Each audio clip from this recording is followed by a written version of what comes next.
It all started with a notification on my phone. It was an invitation through the Campus Social Plus app, which I mainly use to keep up with my classes and university classmates. The message was from someone named Dante, someone I barely knew by sight. It said something like, "Party on the beach this Friday. Only cool people. Bring your best vibes and something to drink. Don't miss it." Believe me, at first I ignored it. I wasn't the type to go to parties with people I barely knew. But then, while checking my feed, I saw that several classmates had confirmed their attendance, even some who didn't seem like the partying type. There was something about the event's description that intrigued me, something that made me feel like this was an opportunity I couldn't pass up. Friday arrived, and after thinking about it for a while, I decided to go. I don't know why, but something inside me told me I had to be there.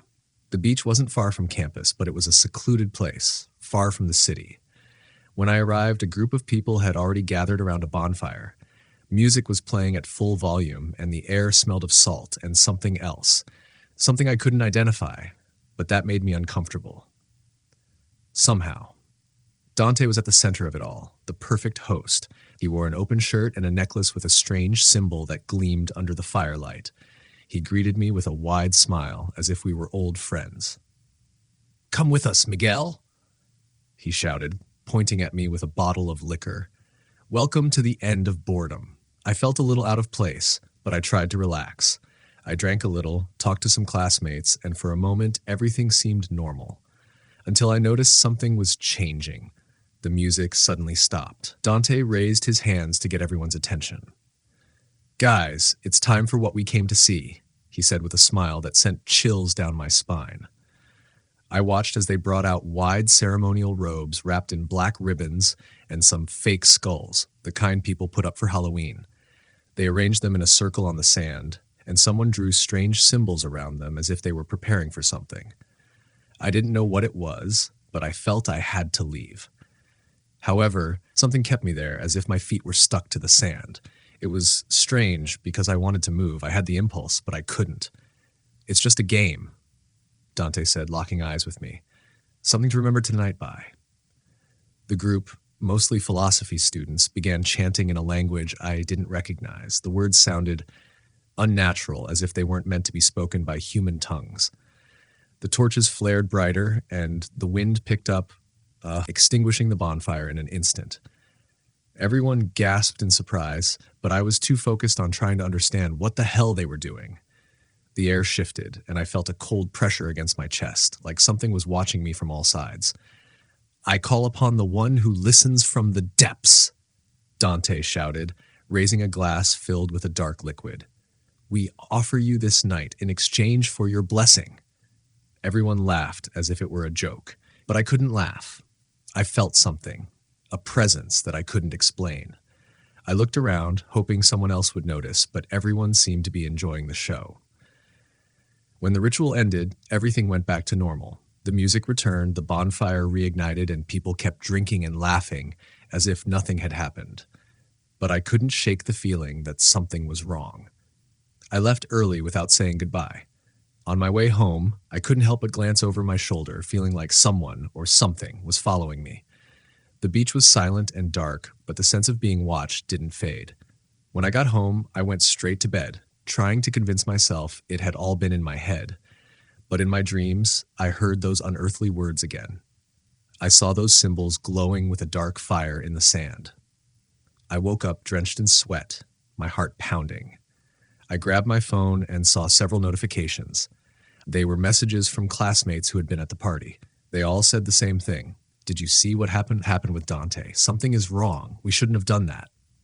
I didn't understand what was happening, but something told me that night on the beach had unleashed something we couldn't control.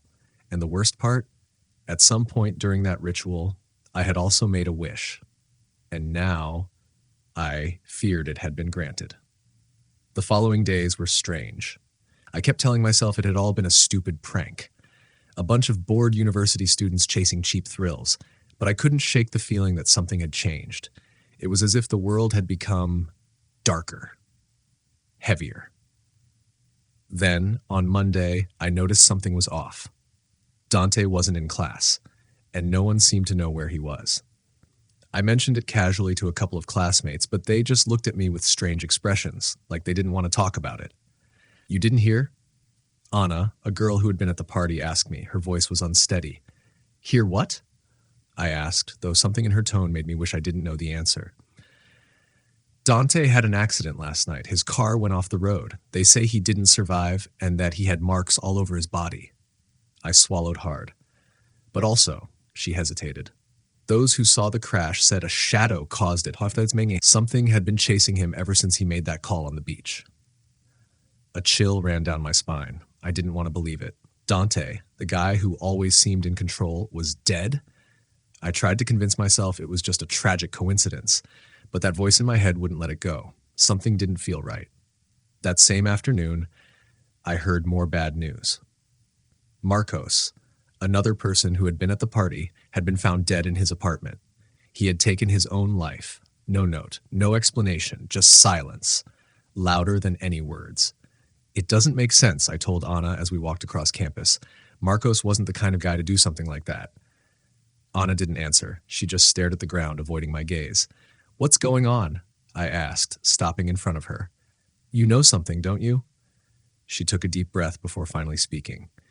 It's not just Dante and Marcos, she whispered. Sarah's dead too, and others. Others who were at the party, who were part of what Dante did. They're all suffering in some way. A sickening weight settled in my stomach. I checked my phone. The news was everywhere, in texts, in whispered conversations. People who had been on the beach that night were dying, one after another, under strange, horrific circumstances. That night, I couldn't sleep. Every time I closed my eyes, I saw those symbols burning in the sand. Dante raised his cup full of dark liquid. Later, I found out it was human blood, part of a sacrifice that took place that night. It was crazy. I decided to investigate. I couldn't just sit there waiting for something to happen. I searched the internet, library books, anywhere I could find information about rituals and invocations, something that would explain what had happened that night. Then, I remembered. During the ritual, in a moment of weakness, I had been thinking about something I wished for. Success, knowledge, something that would make me feel important. I had done it almost without realizing it, as if that dark entity had been listening to my thoughts. It can't be, I murmured, but I knew it was true. That night, while I was trying to study, I heard a noise at my window. I approached slowly, trying to convince myself it was only the wind, but when I pulled back the curtain, I saw something that paralyzed me. There, in the darkness, was a figure. I couldn't make out its face, but I felt it staring at me. Its eyes shone with a reddish glow. It was threatening. I stepped back, stumbling over my chair.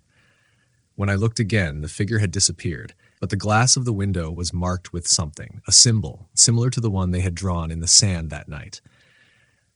I couldn't keep ignoring it. Something had been unleashed, and it was coming for us. The next day, I decided to seek help. I had heard Matteo talking to a college friend who had studied the occult. I didn't know if I believed in those things, but at that moment, I didn't have many options. I told him I needed to talk to him, that it was about the party on the beach. Kill yourself. He looked at me with a serious expression as if he already knew what I was going to say. You shouldn't have gone, he said in a low voice.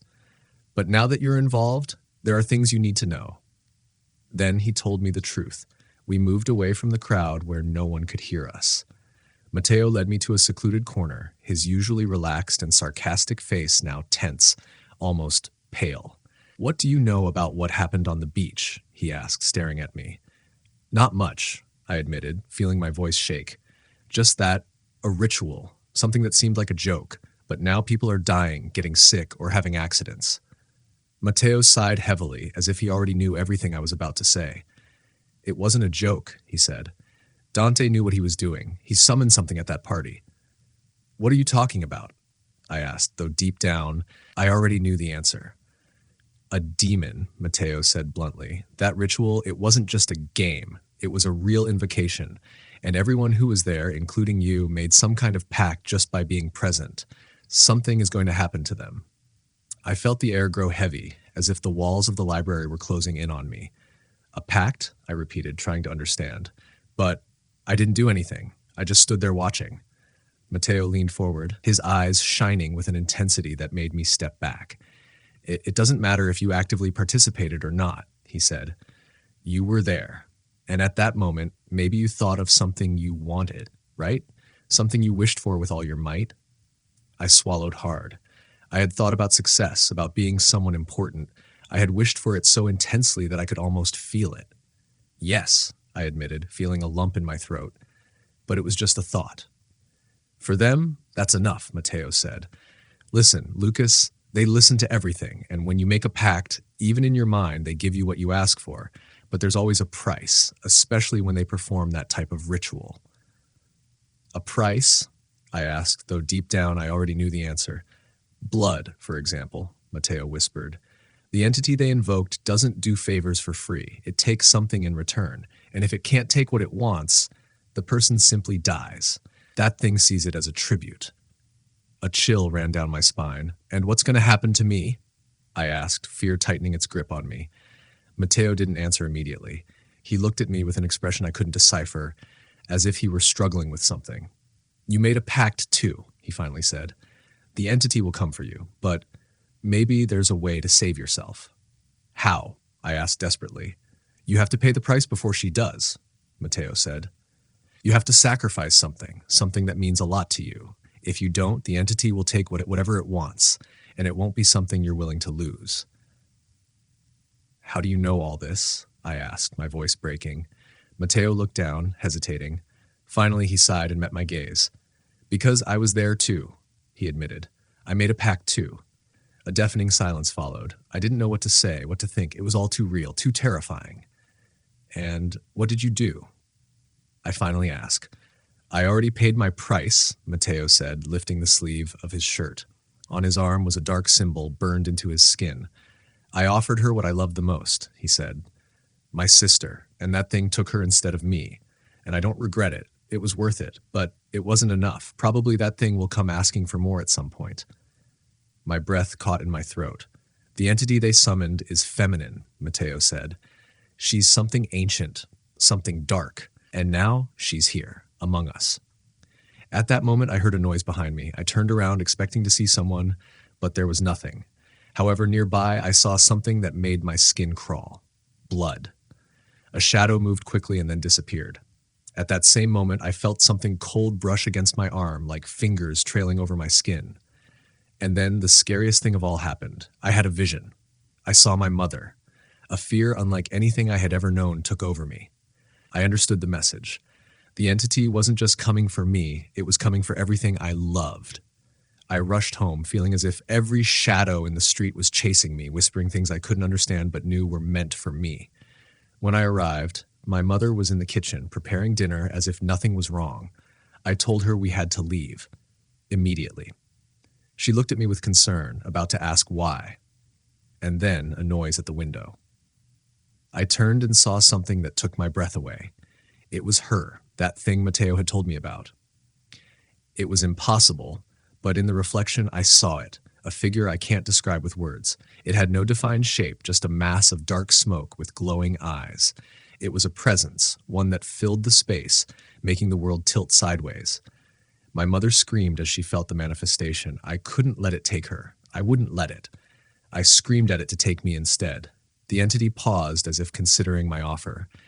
Then I felt it. She was smiling, not with a mouth because she didn't have one, but I felt it in my mind.